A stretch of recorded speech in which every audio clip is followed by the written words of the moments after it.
बंगाल की रैलियों से कोरोना का खात्मा। जी हाँ, बात बिल्कुल सही है कि बंगाल की रैलियों के बाद कोरोना खत्म हो जाएगा।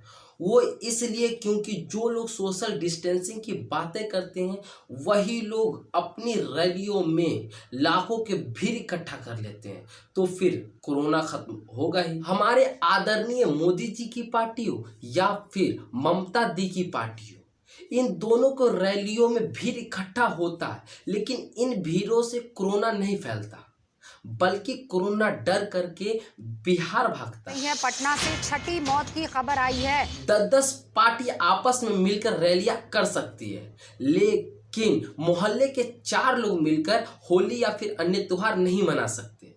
होली और अन्य त्योहार मनाने से कोरोना फैलता है, जबकि चुनावी रैलियों से कोरोना नहीं फैलता। और सबसे गजब की बात तो ये है कि कोरोना बहुत ही समझदार हो गया। ये सिर्फ और सिर्फ हमारे यहाँ त्योहार वाले दिन में आते हैं, लेकिन चुनावी रैलियों के समय में ये अपने मायके मतलब चाइना चले जाते हैं।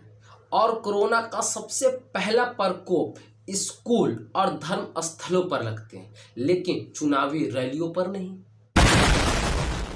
आज के दौर में जितना वैल्यू हमारे सर्टिफिकेट का नहीं है, उससे कई ज़्यादा वैल्यू कोविड सर्टिफिकेट का हो गया है। इंटरव्यू में आपसे आपका सर्टिफिकेट मांगे या ना मांगे, लेकिन ये लोग आपसे कोविड सर्टिफिकेट जरूर मांग लेता है।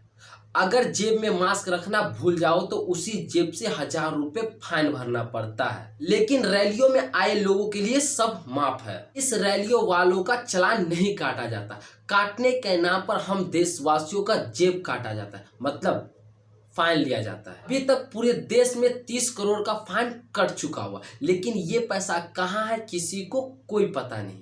दिल्ली में 268 करोड़ से ज्यादा, गुजरात में 168 करोड़, उत्तर प्रदेश में 500 गिरफ्तार हो चुके हैं। और जो लोग गिरफ्तार होते हैं उन्हें उनके घर वाले बाहर नहीं निकालते, उन्हें जेल में ही छोड़ देते।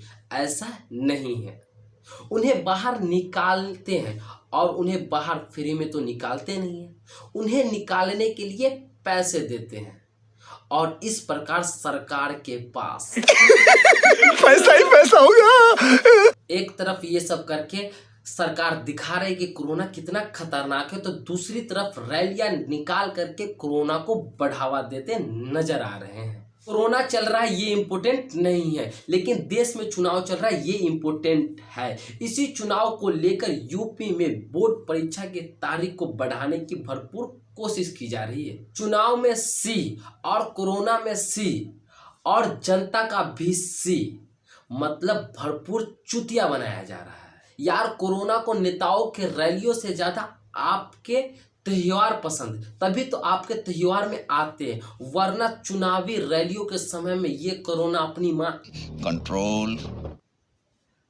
खैर छोड़ो, समझ गए होगे। इतने दिनों में कोरोना भी समझ गया कि इस देश में रहना है तो नेता नेता कहना है। इसीलिए मोहल्ले के 4 लोग मिलकर होली या फिर अन्य त्योहार मनाए तो कोरोना फैलता है, लेकिन चुनावी रैलियों में 40-40 हजार आदमी से कोरोना नहीं फैलता है।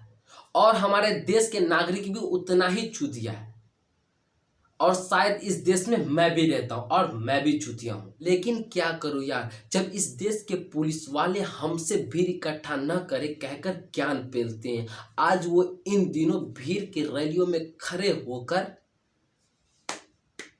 तालियां ठोकते हैं। वहीं एक तरफ वैक्सीन लगाकर लोगों को स्वस्थ करने का क्रियाक्रम चल रहा है, और वहीं दूसरी तरफ भीड़ इकट्ठा करके रैलियों में कोरोना का आमंत्रण किया जा रहा है। जो लोग टीवी पर मास्क है जरूरी और 2 गज दूरी का भाषण चोदते हैं, पता नहीं रैलियों में कैसे देते हैं मंजूरी। जब सबको पता है कि कोरोना से खतरा हमारे देश को, तो फिर ये रैलियां क्यों? जब खुद चुनावी के रैलियों में खड़ा होकर ताली ठोकते हो, तो फिर चौक चौराहे पर बिना मास्क लगाए हो ऑटो ड्राइवर को क्यों रोकते हो? खैर छोड़ो, कल मोदी जी भी हमें रैली में बुलाया है, मैं भी रैली में जाकर कोरोना कैसी तैसी करने वाला हूँ। तो बस आज के लिए इतना ही। अगर वीडियो पसंद आया हो, अगर वीडियो से कुछ भी समझ में आया हो तो लाइक मत करना, लेकिन एक शेयर ज़रूर कर देना। तो बस आज के लिए इतना ही, चलते हैं।